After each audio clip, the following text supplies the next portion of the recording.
He knew the world would not be the same. Few people laughed. Few people cried. Most people were silent. I remembered the line from the Hindu scripture, the Bhagavad Gita. Vishnu is trying to persuade the prince that he should do his duty, and to impress him takes on his multi-armed form and says, "Now I am become death, the destroyer of worlds." I suppose we all thought that one way or another. Greetings, everyone. Welcome to the next installment of the Supervillains Explored video series, and today I'm going to be talking about Baron Zemo. Both of them. Yes, this is going to be one of those rare instances in which I talk about both incarnations of the same character. However, I feel that it is important to talk about both the men who wore the title of Baron Zemo, because I believe that both men have an equal amount of historical significance in the Marvel Universe. Baron Zemo is one of the most infamous enemies of the Avengers and Captain America. In fact, he was the very first man responsible for the formation of the Masters of Evil, in which this certain video series is named after. So, I feel it's only appropriate to do a video about the original Master of Evil himself, Baron Heinrich Zemo, as well as his son, which I'll be talking about later in this video.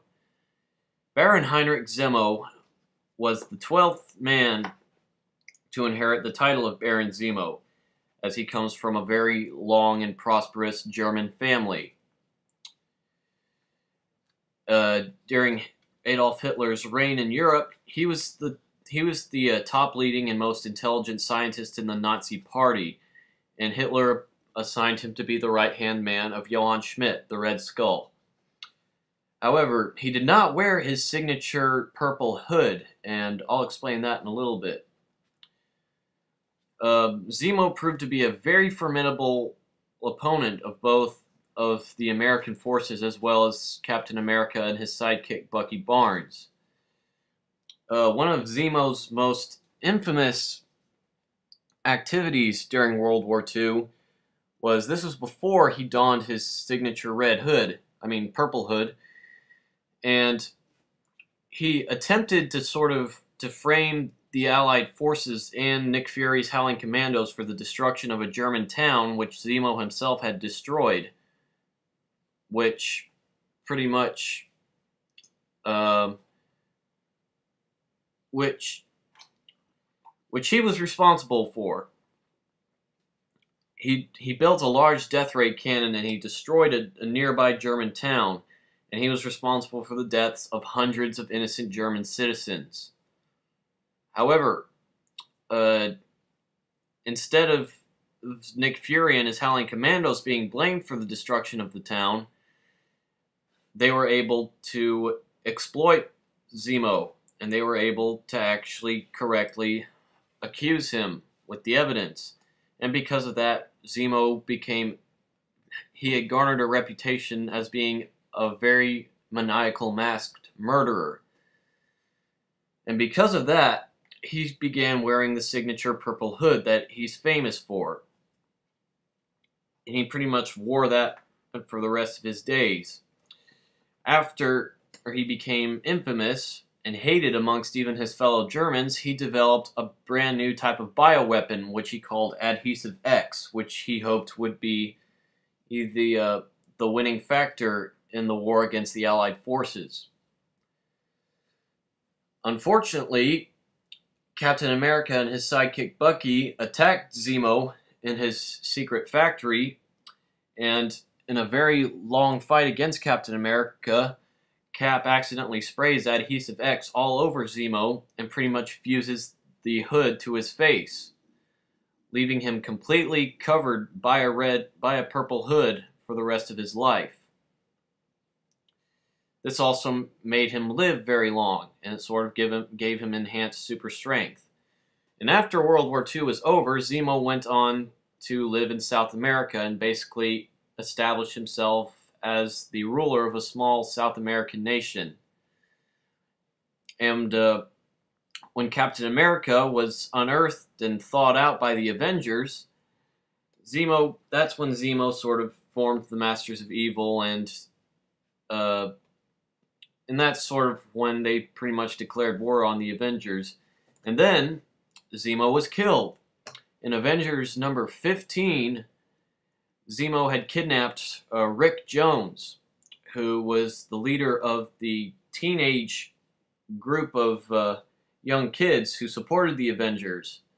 When Cap rescues him, Zemo is crushed by an enormous boulder that came down from the side of a hill during a rock slide. And that was the end of Baron Heinrich Zemo. The next man to wield the moniker of Baron Zemo was Baron Helmut Zemo. He was the son of Heinrich. Baron Helmut Zemo, he had a very strong hatred towards his father, because his father was pretty much completely obsessed with carrying out his world domination and world conquest plans. But eventually, Helmut Zemo pretty much turns out to be just as evil and maniacal as his father.